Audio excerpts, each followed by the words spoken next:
Ya, oke. Assalamualaikum warahmatullahi wabarakatuh. Salam otomotif untuk semuanya. Kembali lagi di channel kita Otomotrik.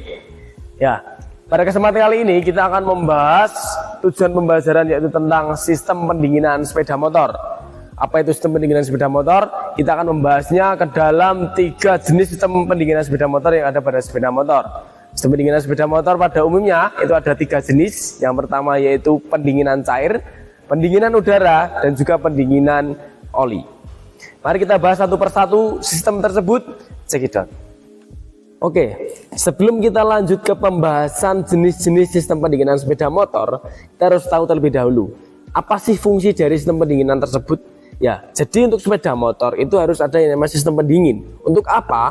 Yaitu untuk menyerap panas yang ada dan timbul dari mesin sepeda motor itu sendiri. Karena kalau tidak dilengkapi dengan sistem pendinginan, sepeda motor akan mengalami yang namanya overheat atau panas berlebihan. Nah, untuk jenis-jenis itu sendiri punya kelebihan, punya komponen masing-masing.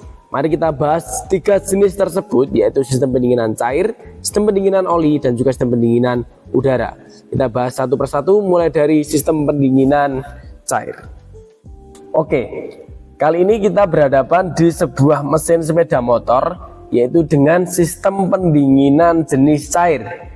Sistem pendinginan jenis cair pada umumnya itu terdapat pada sepeda motor dengan kapasitas cc yang di atas 125 ke atas, namun sesuai dengan kondisi brand masing-masing. Kebetulan yang ada di depan kita ini adalah unit sepeda motor MX dengan cc 135. Di sini untuk jenis sistem pendinginannya sudah menggunakan jenis sistem pendinginan cair. Nah, apa sih sistem pendinginan cair itu? Nah, untuk sistem pendinginan cair itu adalah sebuah sistem pendinginan yang menggunakan cairan sebagai alat peredam panasnya sepeda motor. Jadi sistem pendinginan cair ini dilengkapi dengan beberapa komponen di dalamnya dan juga cairan khusus untuk menyerap panas yang ada pada mesin itu sendiri. Nah, untuk sistem pendinginan cair yaitu mempunyai kelebihan. Yang pertama yaitu adalah menyerap panas lebih maksimal, karena sifatnya cair yang menyerap panas itu akan lebih maksimal menyerap panas yang ada pada dalam mesin. Jadi bisa menyerap panas mesin sampai ke dalam-dalam karena sirkulasi air yang begitu merata sampai ke dalam mesin. Nah, untuk kelemahannya jenis sistem ini yaitu adalah terlalu banyak komponen penyusun sehingga sedikit memakan ruang dari mesin itu sendiri, sehingga desain dari sepeda motor ini cenderung lebih besar untuk sepeda motor dengan sistem pendinginan cair. Itu tadi penjelasan singkat seputar sistem pendinginan cair yang nanti akan kita bahas lagi untuk apa itu komponennya dan bagaimana cara kerjanya. Oke, itu tadi adalah pembahasan seputar sistem pendinginan cair. Yang selanjutnya kita akan membahas jenis sistem pendinginan yang nomor 2, yaitu adalah jenis sistem pendinginan oli. Loh, apa itu jenis sistem pendinginan oli? Ya, jadi jenis sistem pendinginan oli merupakan jenis yang limit pada digunakan di sepeda motor. Jadi hanya brand tertentu yang menggunakan jenis tersebut. Nah, kita akan bahas pada salah satu jenis sepeda motor itu gas. Oke, selanjutnya kita akan membahas jenis sistem pendinginan oli. Nah, seperti yang saya katakan tadi bahwa jenis sistem pendinginan oli adalah sistem pendinginan yang limit. Kenapa disebut limit? Karena hanya beberapa brand saja yang berani menggunakan jenis sistem pendinginan oli. Jenis sistem pendinginan oli akan kita bahas, yaitu apa sih komponennya dan bagaimana sih cara kerjanya. Oke, jenis sistem pendinginan oli yaitu ada pada jenis sepeda motor yang saat ini menggunakan adalah Satria FU, yaitu punya brand Suzuki. Nah, seperti yang kalian lihat di sini, sistem pendinginan oli itu pada prinsipnya mirip dengan sistem pendinginan cair. Namun bedanya apa? Bedanya adalah yang disirkulasikan itu adalah oli, bukan cairan khusus. Jadi jenis sistem pendinginan oli ini adalah memanfaatkan oli mesin juga sebagai penyerap panas yang ada pada mesin itu sendiri. Nah, untuk jenis sistem pendinginan oli ini komponennya terdiri dari satu komponen tambahan, yaitu adalah oil coolant, di mana oil coolant ini hanya sebagai peredam panas saat oli itu bersirkulasi di dalam mesin. Berbeda dengan jenis pendinginan cair yang ditambahkan dengan banyak-banyak komponen. Tapi untuk pendinginan oli hanya menambahkan sebuah komponen, yaitu coolant, di mana coolant ini adalah sebagai peredam, seperti yang saya katakan tadi. Karena dengan peredam ini oli bisa menjadi dingin kembali sebelum nanti masuk ke dalam mesin untuk menyerap panas kembali. Itulah jenis pendinginan oli yang hanya ada pada sepeda motor jenis Satria FU saja. Untuk sepeda motor lain untuk saat ini belum kami temukan. Nah, untuk kelebihannya apa? Untuk kelebihan, jenis sistem pendinginan oli ini punya kelebihan satu, yaitu adalah bisa meminimalisir overheat mesin atau mesin terlalu panas dengan menggunakan oli. Jadi tidak perlu cairan tambahan untuk mendinginkan mesin. Untuk kelemahannya apa? Untuk kelemahan itu adalah pada kualitas oli. Jika kualitas oli itu berkurang atau warna sudah jelek, kekenalan sudah jelek, akhirnya sistem pendinginan pun juga tidak bekerja dengan normal. Nah, itu adalah jenis pendinginan oli yang hanya ada pada sepeda motor Satria FU atau punya Suzuki. Itu semoga dapat menambah pengetahuan kalian. Oke, itu tadi adalah jenis sistem pendinginan yang sebelumnya adalah sistem pendinginan jenis oli. Yang selanjutnya kita akan menuju ke jenis sistem pendinginan yang ketiga, yaitu adalah jenis sistem pendinginan udara.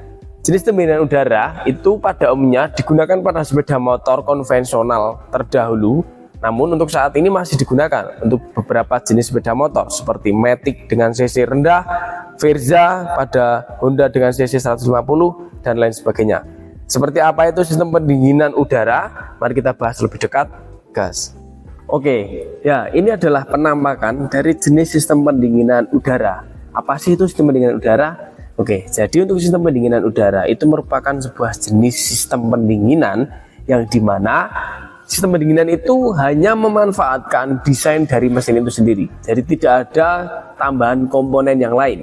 Jadi sistem pendinginan udara itu adalah memanfaatkan prinsip aerodinamis udara yang melewati bagian mesin. Nah, ketika udara itu melewati bagian mesin, maka udara itu akan mampir sejenak. Jadi istilahnya adalah mampir sejenak. Untuk ngapain? Yaitu untuk menyerap panas yang berada di dalam mesin. Buktinya apa? Oke, ketika kita berada di antara atau di sekitar mesin sepeda motor, itu pasti kita akan merasakan hawa panas walaupun kita tidak menyentuhnya. Nah, itu adalah bukti di mana sistem udara itu adalah menyerap panas sehingga terjadi sistem pendinginan. Itu adalah prinsip dari sistem pendinginan udara. Untuk komponennya apa? Untuk komponennya hanya memanfaatkan desain dari blok silinder ataupun kepala silinder yang dibikin seperti sirip-sirip seperti ini. Nah, dengan bentuk-bentuk sirip ini, udara bisa mampir atau memenuhi volume yang ada di sirip-sirip ini untuk menyerap panas dengan prinsip aerodinamis. Untuk sistem pendinginan udara sendiri, yaitu mempunyai kelebihan yang pertama, yaitu tidak memerlukan komponen yang begitu banyak untuk melakukan sebuah proses sistem pendinginan. Sedangkan untuk kelemahannya adalah yaitu kurang maksimal karena tidak bisa menyerap panas di bagian mesin yang dalam. Berbeda dengan jenis yang lain, bisa melakukan penyerapan panas hingga ke dalam ruang blok silinder. Kalau untuk sistem pendinginan hanya berada di antara blok silinder dan juga kepala silinder. Nah, untuk jenis sistem pendinginan ini sendiri biasanya hanya digunakan pada sepeda motor dengan cc kecil ataupun cc besar, namun dengan spesifikasi mesin tersendiri dan juga diperhitungkan. Itu tadi untuk jenis sistem pendinginan udara. Semoga bermanfaat. Terima kasih. Oke, itu tadi adalah ketiga jenis sistem pendinginan sepeda motor yang sekarang masih diaplikasikan pada sepeda motor. Seperti yang sudah kita bahas tadi, yang pertama adalah jenis sistem pendinginan cair, di mana sistem ini adalah jenis yang paling banyak digunakan pada sepeda motor saat ini, baik moped, bebek, ataupun matic. Nah, yang selanjutnya pembahasan kedua tadi adalah jenis sistem pendinginan oli. Seperti yang saya katakan tadi, bahwa jenis ini adalah limit. Hanya brand ini saja yang berani menggunakan jenis sistem pendinginan oli, yaitu apa? Satria FU punyanya Suzuki. Dan yang terakhir, jenis sistem pendinginan yang terakhir yang saat ini masih digunakan, itu adalah jenis sistem pendinginan udara. Di mana jenis sistem pendinginan udara itu digunakan pada sepeda motor dengan kapasitas cc yang rendah dan juga kapasitas cc yang besar, namun dengan spesifikasi tertentu. Itu tadi adalah ketiga jenis sistem pendinginan pada sepeda motor yang masih digunakan saat ini. Semoga bermanfaat penjelasan dari saya dan bisa menjadikan pembelajaran di teknik sepeda motor pada elemen perawatan dan perbaikan engine sepeda motor. Terima kasih, salam otomotif.